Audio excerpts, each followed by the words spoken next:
We're talking bedtime, and I want to be completely honest with you. I am not a mum that has it all together and has the perfect bedtime routine where the kids just like go to bed at 7 and then I've got the whole evening to myself or anything like that. So my bedtimes are often a little bit chaotic and it'll get to like 9 o'clock and I'm like, why is no one in bed yet? Like, even though it's totally my fault, uh, because I got caught up doing something else probably, or yeah, just couldn't be bothered to do the things. I don't know, but sometimes that just happens, right? And we don't have this really strict routine on it. Now, I do like to do the things, that we're meant to do. I love to do story time and bath before bed, and we'll do our guided meditation sometimes. We'll do legs up the wall pose. We'll have our practices like this, and that will be beautiful. But I'm not here to share like the bedtime basics that we basically all know. I'm here to share a bridge, right? And this bridge has 3 parts and it can take 10 minutes. And this is for those that do have messy, chaotic bedtimes. Their child really struggles with the transition of going to bed, because that's what it is. It is a transition from, being awake and doing all the things to then suddenly we have to be all like ready for sleep. It's a big transition. And so we want to help our child's nervous system to transition into that more restful state, not that activated, on alert and ready to bounce and jump and scream and be all energetic, or even activated in the sense that maybe they're feeling anxious and they just want to talk and talk and talk and talk and talk about their day, trying to process it. So those things can be really, really tough for bedtime, right? So I'm going to show you how to use a bridge for these moments, and really important, the complete game changer when you want to have better bedtimes but you are a little bit scattered and chaotic. Okay, and that's okay. We're not here to try and make everything perfect and have all these strict things in place, and if that's you and that works for you, like, beautiful, you do you. For us, like, that just doesn't feel attainable. We play around with it and then we don't, and so this is something that just works, and that's what I'm sharing.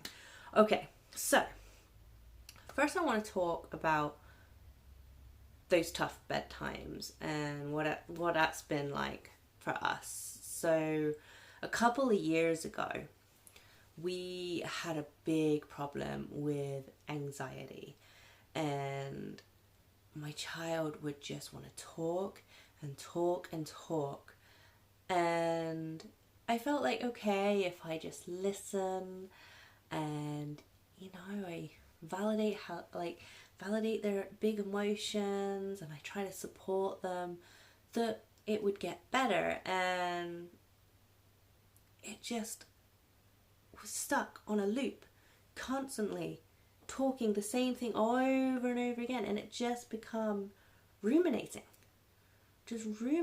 on this anxiety, feeding it, making it grow. And so this talking sometimes be till midnight. It wasn't helping whatsoever, and this was when I was like, okay, like, what can we do here? And that's when I realized, like, yes, let's do the talking, but not for quite so long. All right, just a little tucking, and then we want to invite some safety into the body and create some ease, you know, that we're not gonna figure out this whole thing tonight, and sleep is important, rest is important. So like how can I best support my child to actually settle into rest and get some sleep? And this is when this bridge was born. And then on the other end, I have my youngest, who would just be so wired and just so energetic, and so his mind would be very busy, quite like mine, and it would just be trying to help quieten the mind to help him get some sleep as well.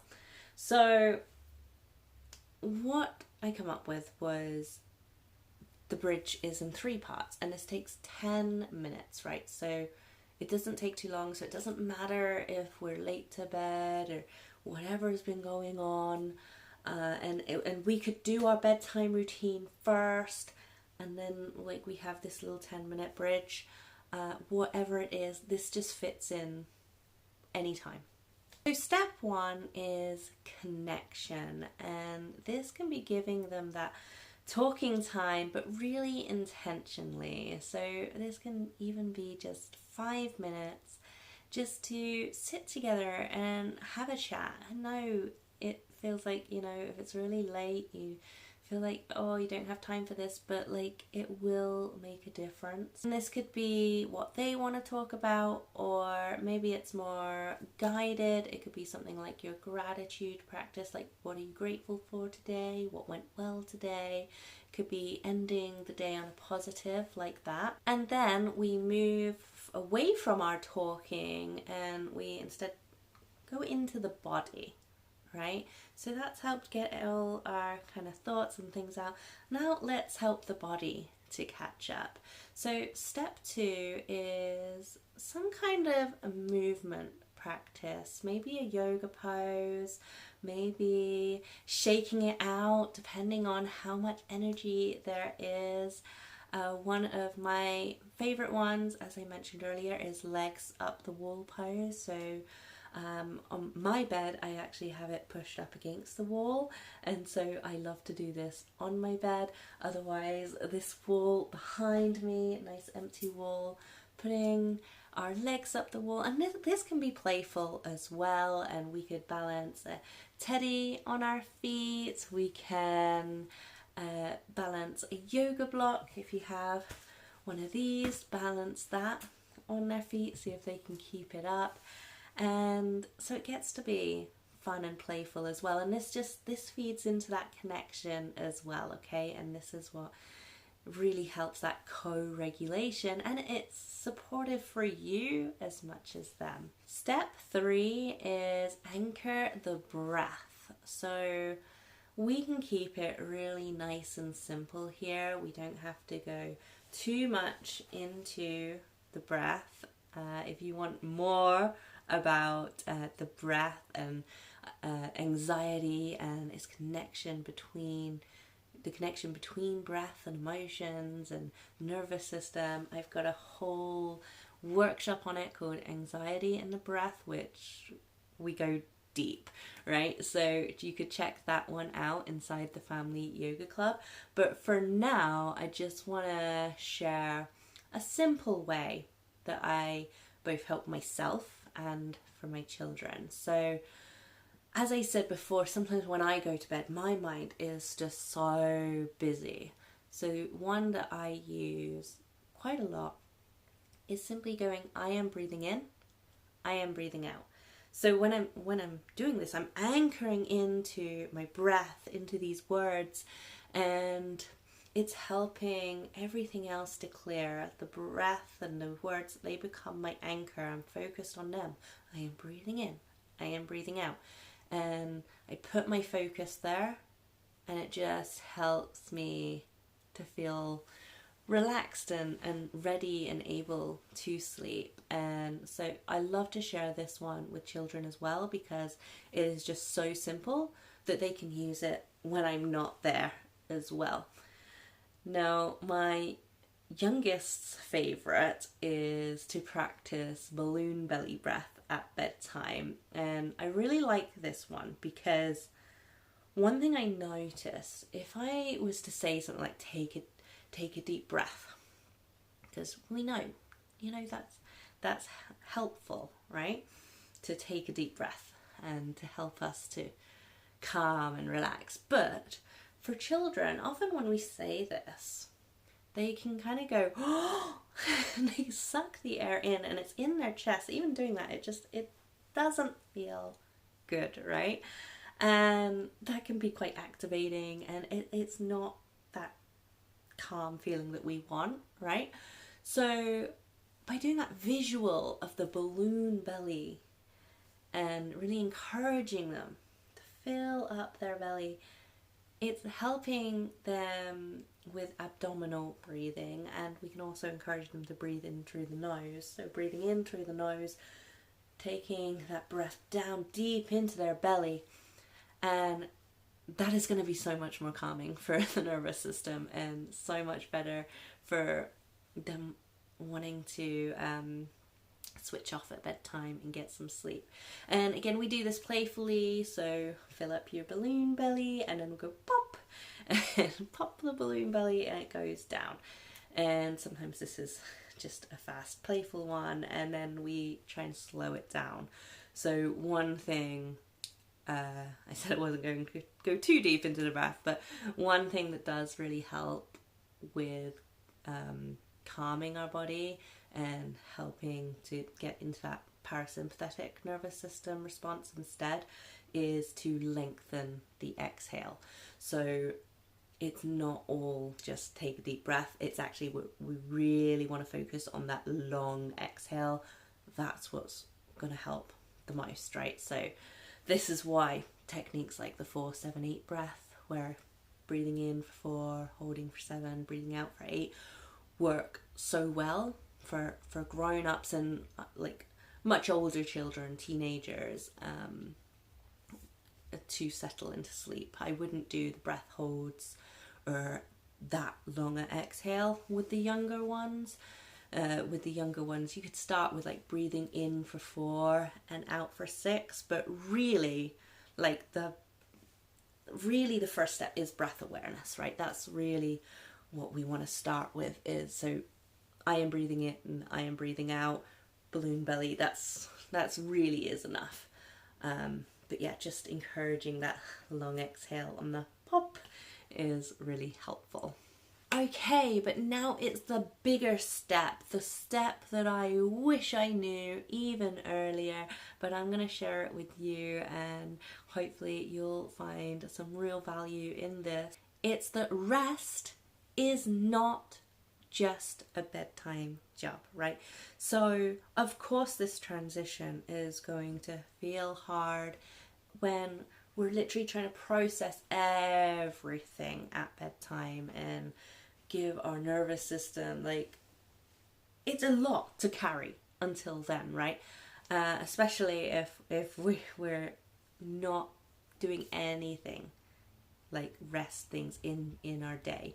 So what I love to do is to build these rest practices in. So a yoga nidra in the afternoon, the legs up the wall pose just, before dinner or after dinner, not necessarily at bedtime, right? Playing yoga games together and having these family yoga practices sprinkled into your day. It doesn't have to be this big long thing, like just 5 minutes here and there, really supporting your child's nervous system and helping them to create that calm and feel into that relaxation. And then we're not just leaving it all for bedtime. And this is what the Family Yoga Club is really built around, is adding these supportive practices into our day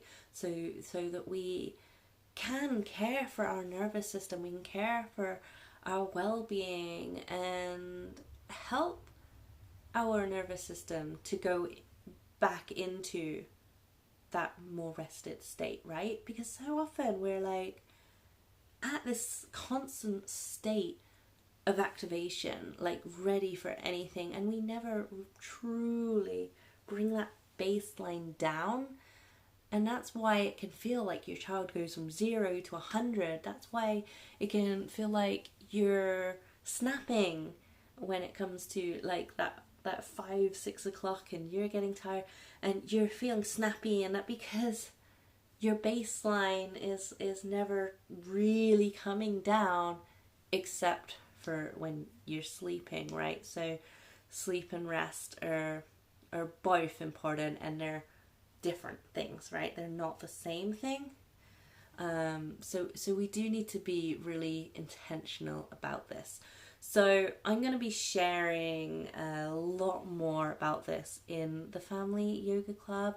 I've got a program coming up called the Quiet Mind Journey, and this is really going to dive into these like soma practices, these moon practices, to help us to relax and restore and have these moments of co-regulation. And they're just going to be so supportive for both you and your child, and I think you're really going to enjoy it, especially if you or your child do have a busy mind, or you just always feel like you need to do and do and it's hard to just not do anything, you know. So we're really leaning into these practices of non-doing as well, active non-doing, which I'm really excited to share. So this, if you haven't joined us already, this is all happening inside of the Family Yoga Club. The link is in the description. So come and join us. Check out the free practices there. It has the free family Calm Starter Kit, has the 30-day Calm Explorers Challenge, has lots of practices that I'm posting up regularly, things to support you, and then there are the premium programs as well. So I hope you found that helpful, and I just want you to know your bedtimes might still be messy and chaotic, and that is totally okay. You might have even forgot everything I've said by Tuesday, right? Hopefully, if you take anything away, just take building rest into your day and that bridge of connection, of movement and anchor with the breath. And that is just, I know that's going to really support you. So let me know how you go with that, and I'll see you inside the Family Yoga Club.